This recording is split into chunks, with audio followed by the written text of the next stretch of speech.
নমস্কার, welcome to men's kitchen. আজকে আমরা একটা ফিশ ফ্রাই বানাবো, যেটা আপনারা যখন ইচ্ছে স্ন্যাক্স হিসেবে খেতে পারেন। ইভেন ওটা আপনার লাঞ্চেও ট্রাই আউট করতে পারেন বা ডিনারেও ট্রাই আউট করতে পারেন। খুবই ইজি এবং সিম্পল রেসিপি। তো চলুন দেখা যাক এটা বানাতে গেলে আমাদের কী কী দরকার।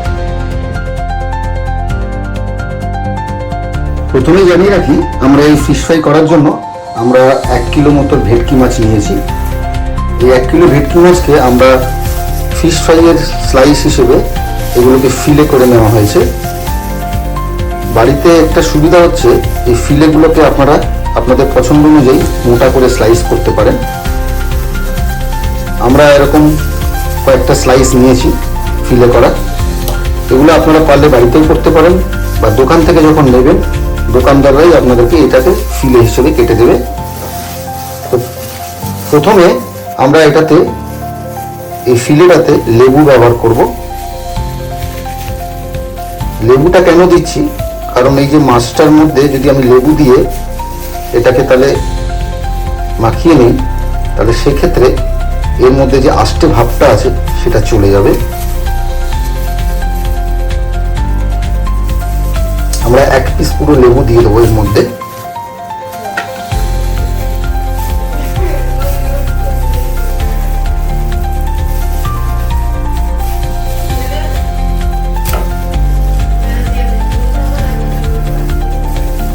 লেবুটা দেওয়ার পরে আমরা এই মাছের ফিলেটাকে, যাতে লেবুর পুরো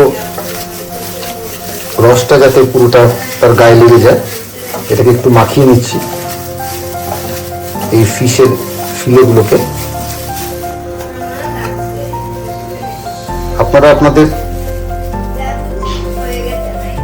স্বাদের মতো দিতে পারেন, কিন্তু একটা লেবু ব্যবহার করাটাই বাঞ্ছনীয় 1 কিলো মাছের মধ্যে।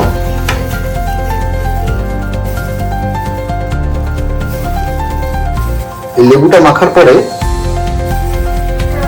আমরা এটাকে 1 ঘন্টা মতো রেখে দেবো।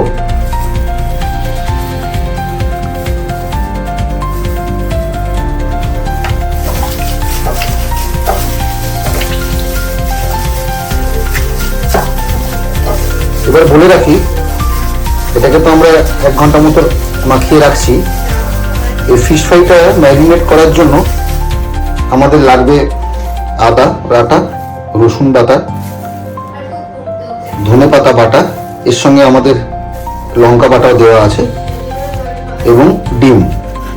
আপনার ধনেপাতা বাটাটাকে আপনারা মিক্সার গ্রাইন্ডারে গ্রাইন্ড করে নিতে পারেন। আর শেষমেশ কোটিং দেওয়ার জন্য আমাদের লাগবে ব্রেড ক্রাম্ব। এখন আমরা এই মিক্সচারটাকে 1 ঘন্টা রেখে দেবো। তারপর আমরা বাকি মিক্সচার দিয়ে আমরা এটাকে ম্যারিনেট করব। এই লেবু দিয়ে মাছের ফিলেগুলো ম্যারিনেট হয়ে গেছে। এবার আমরা এটাতে দিয়ে দেবো 1 টিস্পুন রসুন, 1 টিস্পুন আদা বাটা এবং 1 টিস্পুন ধনেপাতা এবং লঙ্কা বাটা। এবার আমরা এই মিক্সচারটাকে ফিশের ফিলের সঙ্গে ভালোভাবে মিক্স করে নেব।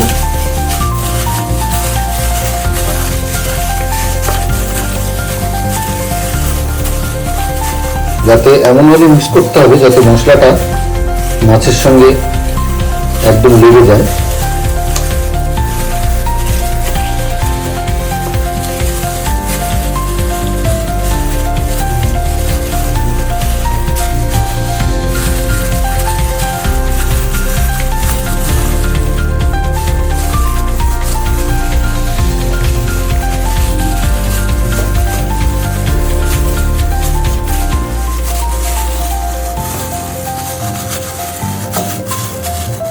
মিক্সচারটা পুরো ভালোভাবে মাছের সঙ্গে মিশে গেছে। এবার এটাকে আমরা 1 ঘন্টা মতো ম্যারিনেশনের জন্য রেখে দেবো। আরো ভালো হয় যদি এটাকে আরো 2 ঘন্টা রাখা যায়।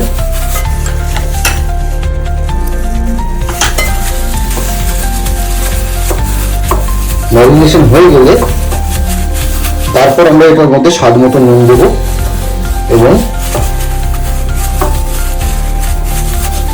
তারপর ডিম দিয়ে এটাকে আরেকবার আমরা মাখিয়ে নেব।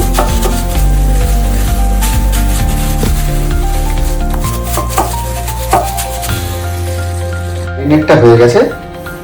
এখন আমি এটার মধ্যে ডিম দিয়ে এটাকে একবার কভার আপ করিয়ে নেব।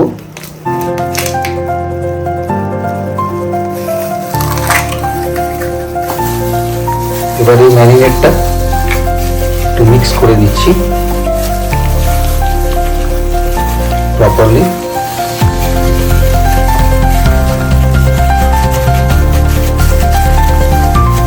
প্রত্যেকটা ফিশের ফিলে যেগুলো আছে মিক্সের পর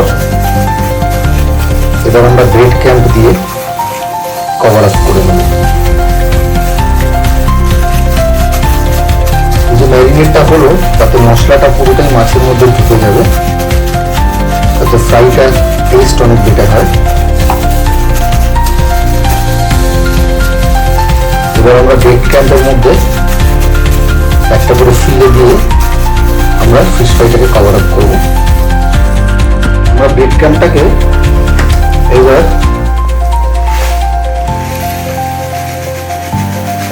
একটা প্লেটের মধ্যে ঢেলে নিচ্ছি। আপনারা আপনাদের পছন্দ মতো ব্রেড ক্যাম্প ইউজ করতে পারেন। আমি এক্ষেত্রে ভিজের ব্রেড ক্যাম্প ইউজ করছি কারণ এটার অনেক বেটার অন্যদের তুলনায়।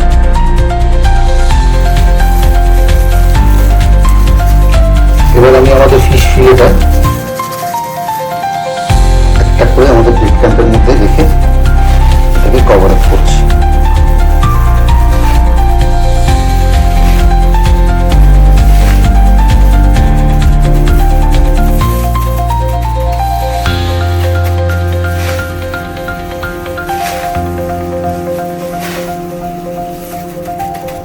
এটা এমনভাবে কভার আপ করতে হবে যাতে প্রত্যেকটা এন্ড যাতে প্রপারলি ব্রেড ক্যাম্প দিয়ে কভার আপ হয়ে যায়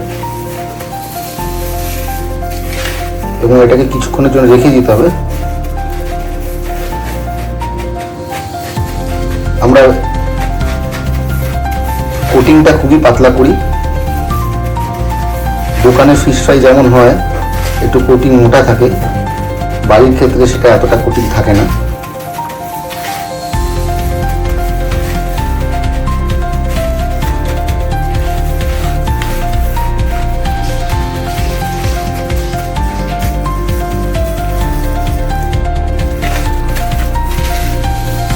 আমরা এরকম এক এক করে প্রত্যেকটা ফিলে ব্রেড ক্যাম্প দিয়ে কভার আপ করবো।